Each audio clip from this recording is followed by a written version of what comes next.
rewarding, encouraging to see the new African man establish a forefront of liberation organizations in this period. It hasn't always been disorganized. We had mass demonstrations, we had rallies, teach-ins, we had marches.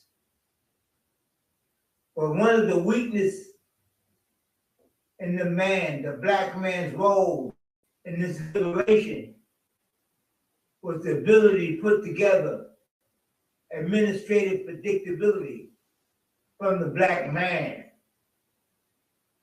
The black woman is out there kicking and scratching. In the last 10 years, the black woman has shown herself to be politically astute and sufficiently organized to hold back the vicious examples of oppression that we are being confronted with. We owe them a continuing effort to put together structures, infrastructures to hold back and back them up as they move forward into the next years, decades coming. And it's coming. We as black men was the #1 target to these racists. We were the #1 target, not because our fat black asses was worth anymore, but because they determined that if they undermine the black man, they undermine the nation. In the discussion of where do we go forward, we could not find a more clear example of genocide waged against an individual type than the struggle to suppress the black man from his genitals all the way up to his brain. And every technique they use to undermine our confidence, our courage, and our ability to set our spirit free was an attempt to undermine the whole black nation. So black man, we are now in a position with the black woman holding up the sky. Very powerful, important words from our brother, Mutulu Shakur. Today's episode, we give a revolutionary salute to our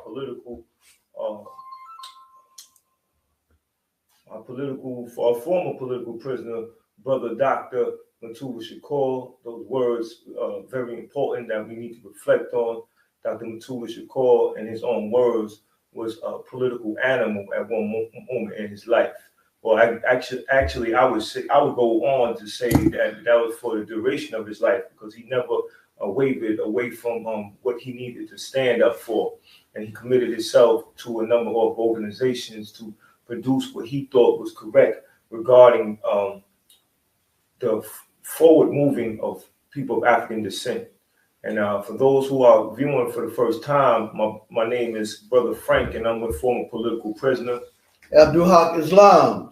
So that back to our conversation on Dr. Mutulu Shakur. It's very important that we understand what this means in the time of our political struggle, our struggle for national liberation. You know, although he's gone from us physically, he's not gone from us politically, meaning that his legacy was laid. He was with BAANA, BAANA, that was an organization of Black acupuncturists who came together to address the issue of heroin addiction and they understood what they needed to do and decided that it would be done on their own terms, right? This was at Lincoln Hospital, and at Lincoln Hospital, Lincoln Hospital compromised after a while, right? So this organization realized that they had to sever ties with Lincoln Hospital to continue their work. They used their platform as a way to politicize those who were getting their treatment. And they understood that in order for them to be able to talk to people clearly, they had to provide some assistance in a particular issue that they was dealing with. So I thought that was very important that people understand what this brother stood for, and that in order for us to truly be respectful with our brother, Dr. Mutulu Shakur, we got to do it in actions. It has to be a part of our lives. We have to step up and accept the responsibility of carrying out correct ideas. Brother Abdul Haq. Peace and love, brothers and sisters. Brother Mutulu left us on July 6th. And we always look back on, as we study history, we always look back on the deeds and accomplishments of our ancestors, those who leave us. Mutulu is among those who have left us a very, very valuable legacy, in terms of who he was. And in a few minutes, hopefully we can read a letter that he wrote to his stepson, Tupac, which really shows what his mind and spirit was. He left us a great example of courage, constant theme that he spoke on was fighting against oppression, overcoming obstacles, overcoming difficulties. This was his spirit, a fighting spirit, a warrior spirit. I had personal contact with Brother Mutulu in that he was my cellmate for a period of time in MCC, Metropolitan Correctional Center, the federal jail in New York, and he expressed, in our conversations, that his philosophy was about action, about doing things, as opposed to what he called armchair revolutionaries, who sit up and read stuff and talk a big talk as if talking is some work. He wasn't about that. He was about action. That's what he expressed. That's what he was about. And in MCC, he had great respect among those we call the Lucan proletariat. The other prisoners in there. They respected him greatly. He used to body punch on them and stuff. In fact, we used to work out together. One of my favorite workouts is hitting the heavy bag, and when Mutulu hit the heavy bag, and I mean a heavy, sure enough, heavy bag, it bent in half. That's how hard he was hitting, and everybody who knew Mutulu talked about his reputation as being totally bold and audacious, would stand up to anything, would stand up to something that was as tall as a tree, wasn't scared of nothing, Brother, I got that letter, man. You want me to read the letter now? In 1 second. The brother's going to read the letter that I spoke about. This letter really shows what his spirit was. I was about to mention the incident in Bethel Church in Detroit when the RNA was being founded, and the police, attacked and was firing on the brothers and sisters, and Mutulu covered Brother Holman Ferguson with his body, and that is one of the courageous acts that he is very, very well known for, a selfless act, You understand? To save one, putting another person's safety above his own. So yeah, go ahead and read it, and then you'll see more of who Mutulu was in this letter to his stepson Tupac. Letter to Tupac. I love you whenever, forever, Tupac. So much I needed to say, so much you wanted to say. Many conversations between us within the ether, whenever, forever. The pain inflicted that scarred your soul, but not your spirit, gave force to the rebellion. Many couldn't see your dreams or understand your nightmares. How could they, Tupac? I knew your love and understood your passion, but you knew of your beginning and saw your end, racing towards it. You taught and fought through your songs and deeds, rat-a-tat-tat of words penetrating the contradiction of our existence. Whenever, forever, who cares? We care, Tupac. The Shakurs have been guided by struggle, prepared or not. Whenever, forever, we've exposed our existence naked from fear to those who would hear the positive, who would witness the stress, wear and tear of this lonely path. You couldn't have evaded the effect of or the changes you inherited. It was in your genes, but still you danced your dance. You lived your life. You forced loyalty on those who would fake and shake at the true vision. You were Tupac, like the four seasons. We come to this planet taking form, becoming elements of nature. Some of us are only one season, and others like you were part of many seasons. This dynamic will scare most anyone who realized the burden at such an early stage of life. You fought well. We love you. We understand. Forever, whenever. Please give my love to our family. Ask them to help you on the other side. Tell Zayd, Lumumba, Abby, Brother Legs, Matari, Atala, that they are to continue to help us down here. Shakur's love is strong. Whenever, forever. Friday 13th didn't mean a thing. Life is for living and dying well. Whenever, forever. Allah knows best. We choose the quality of our life. You understand the pain of disappointment in the ones we love. You pushed so many away, burnt so many as you were facing, knowing well to what length you would go. This battlefield of reality is littered with many meaningless casualties. You never yelled out, "Somebody save me." You only asked for your soul to be free. Whenever, forever. You told us to keep our head up, knowing the pain was coming, knowing to look for the strength in the heavens. Set your soul free, Tupac Amaru. We keep waiting in vain for their love. Will your alleviation be awakening of us all? The division unsettling to our dreams and goals. You pass in demanding repentance and resistance. We keep waiting, not in vain. We give you love. Give us love. To my brother and son, these emotions are hell. I wish you well in the next journey. My soul aches for comfort.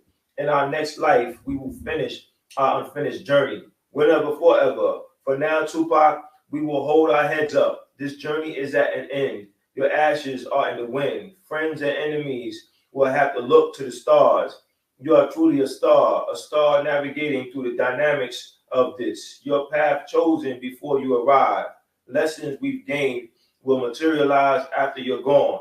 Whenever, forever, your family will keep the spirit high. For we are Shakurs. We are thankful for what life gives us.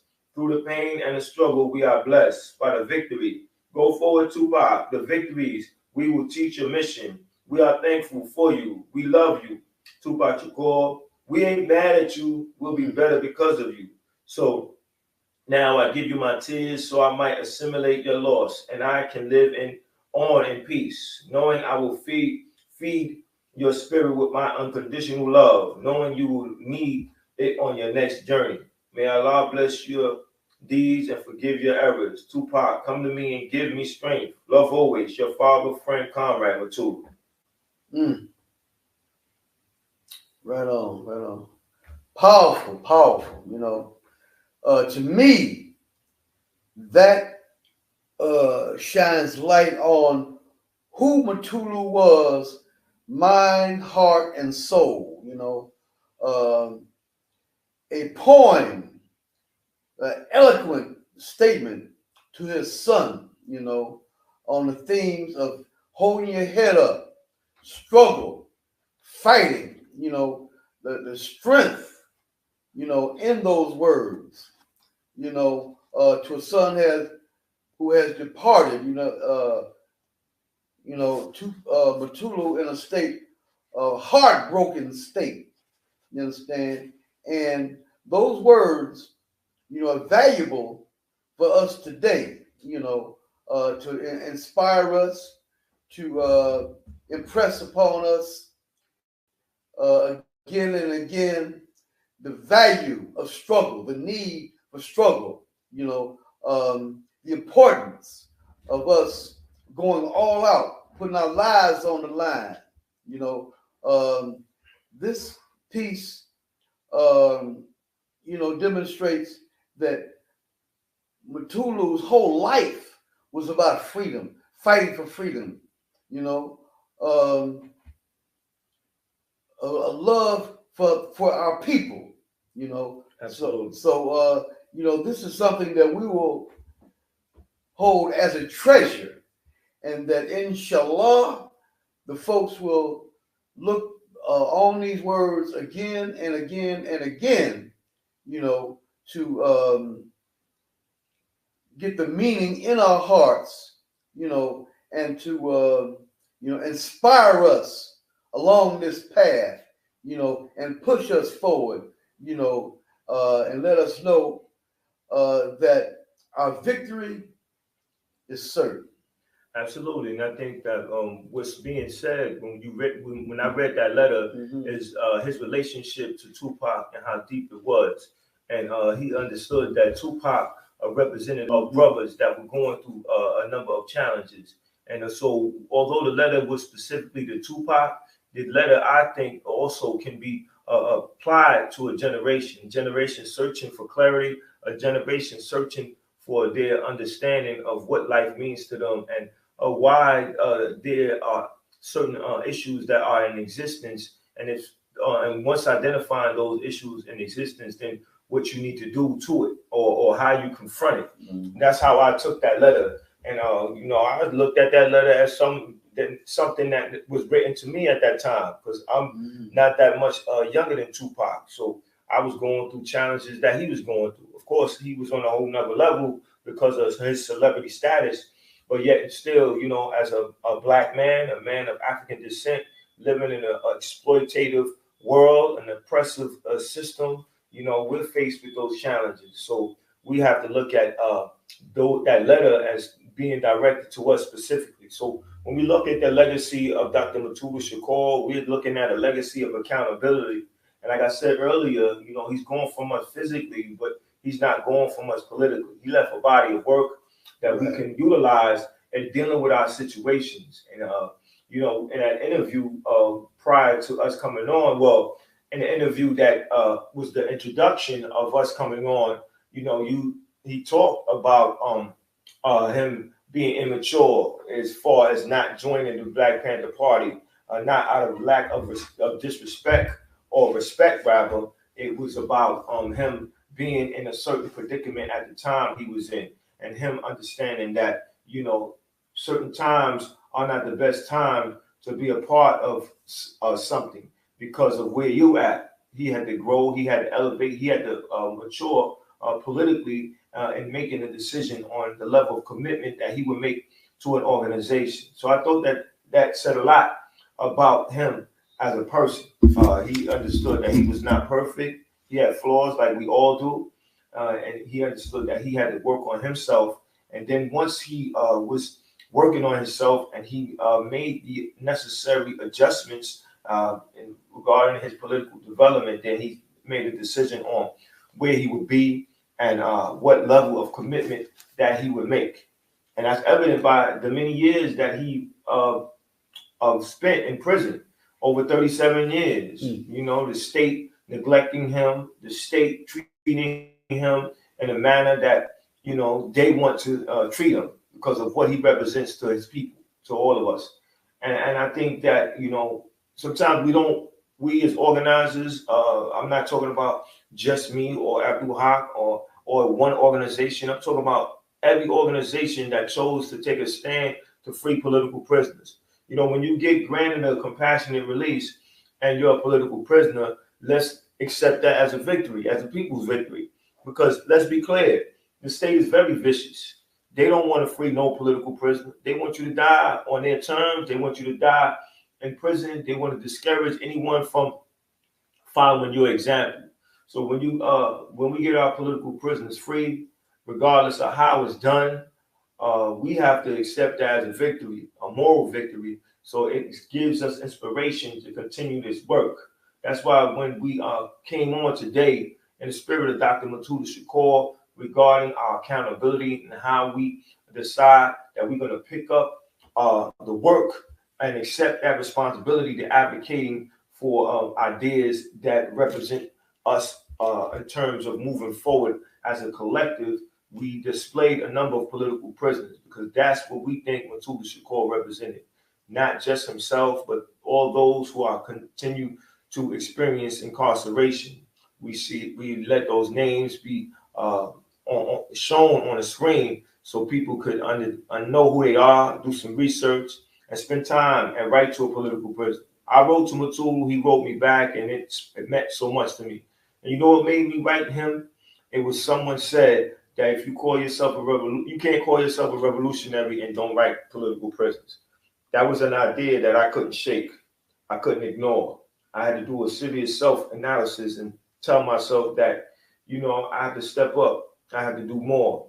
I have to make sure I make time for a political prisoner. I have to write them a letter, and I have to read it intensely, and from it apply it to myself and decide how far or how committed I am to eradicate exploitation and oppression from our everyday lives as people of African descent, as working class people. So I built Hot Islam. You know, you spoke on being incarcerated with Mutulu Shakur. And I know that was something that let you realize the importance of this brother. I know Coltrane Shimarenga had his relationship, and Sekou Odinga had his relationship with Dr. Mutulu Shakur. Now, you know, two of them are ancestors. But, you know, when people talk about their respect for Mutulu, how should that respect be expressed? That should be expressed by a continuation of the fight. You understand? Being inspired. You understand? The knowledge of Mutulu, you know, as we study history, you know, these things give us strength and courage. This is what he talked about. He talked about strength and courage and determination. And the theme of love comes up over and over and over again. Revolutionary love is to put forth great efforts, you know, toward freedom. You know, Mutulu, you understand, fought for a nation, you know, laying out the 5 states in the South set aside for Black people. And, you know, and it takes an elevated type of spirit, it takes the best of our people, you know, to struggle on that level, you know, against a very ultra violent and cruel enemy, you understand, against all the odds in the world, you understand, to still have the fight, you know. So when we read that and get those meanings, you understand, and as more and more of our people, you know, ingest that meaning like nourishment, like food, you understand, we will feel our collective strength, you understand, growing and growing and growing as we look on these very, very powerful examples, you know, that come from the best of our people, to stand up, you know. And I want to mention right here that there are some events planned in commemoration and respect for Dr. Mutulu Shakur. You know, there's one that's going to be in Atlanta on August the 6th. you know, and people who want precise time and location, you know, they can look up our link. Also, we're planning to have events in New York City, you know, about our beloved. This brother was very, very well loved, you know. Absolutely. And a lot of that love is in New York City, you know, because, you know, he slid through here, you know, and worked with us, you know. So that's coming up, you know, as we'll continue to remember our brother, you know, to remember him as family, you know. He talked about the Shakur. The Shakur family was a family that lived on struggle, you know. It was like sitting down at the dinner table and struggle was on the menu to feed us, you know, to feed the people and to struggle and fight, you know, for these righteous ideals. And Mutulu's presence among us also shines light on our other political prisoners, you know, that they need to be free, that they have a whole lot to offer, you know. Tupac's, Mutulu's offerings, which could have been offered, you understand, was like on lockdown, was in jail, you understand, was stolen, a stolen life, you know. And there is the life force of the other political prisoners still languish, estranged away from us, you know. So Mutulu's example, Mutulu's life and his force and his energy, you understand, will contribute to the call, let's free them all. Absolutely. You know, it was a way of life. He never stopped doing what he needed to do. You know, he came up with the code, him and Tupac. Yeah. So I think that code was already in existence. Tell what you know, they utilized that to get people who were in the street to think about their actions. Right? Stop killing each other. Right. And some people had an issue with that and thinking that they were compromising with that particular lifestyle. But I think that, you know, sometimes in order to talk to people, you have to talk their language. And I think that was the intent when they came up with the code. And, you know, we got to look at, you know, that it's a science, right? It's a social science when you're dealing with oppression and the way and the methods that you go about making liberation possible. And once you understand that it's a science, right, you come up with an idea and you see what happens, and then you do an analysis of it, a critical analysis of it, and decide whether it's working or not. And then from that point on, you decide how long and how far you would go with it. And I think that that's what our beloved dear brother, Dr. Mutulu Shakur, was dealing with when he dealt with or came up with the code or actually utilized it to win over some brothers who were participating in certain activities that were not necessarily shooting each other. Certain activities, shooting one another. Yeah, speak on it, brother. Yeah, that's shooting what our one platform another is about. It's about intense conversation. It's about coming out of this clear on what we need to understand and utilizing it to organize to free our political prisoners. Yeah. I see you rolled down code. One thing I want to say about the code is that there are many organizations right now around the country who are producing stop the killing, stop the violence type activity. You know, the work and that type of work is going on, and there have been reports, you know, that indeed shootings are down. You know, shooting and killing, the rates are down. So this comes at the slaves' idea that this is such an overwhelming phenomenon, it ain't nothing we can do. You know, we'll hear that every now and then from a slave out there in the street. When we talk about stopping the killing, they need to, look at what Garvey said. Garvey said, up you mighty race, you can accomplish what you will, you know. So that type of idea, you know, need to, you know, be like a baseball bat that knocks that a home run, you know, out of that fake slave stuff and knocks that brain somewhere into outer space. You dig? You know, up you mighty race, you can accomplish what you will, you know. So as revolutionaries, you know, we destroy that hopeless, helpless type of thinking, you know, that comes about through being brutalized and disrespected. You understand?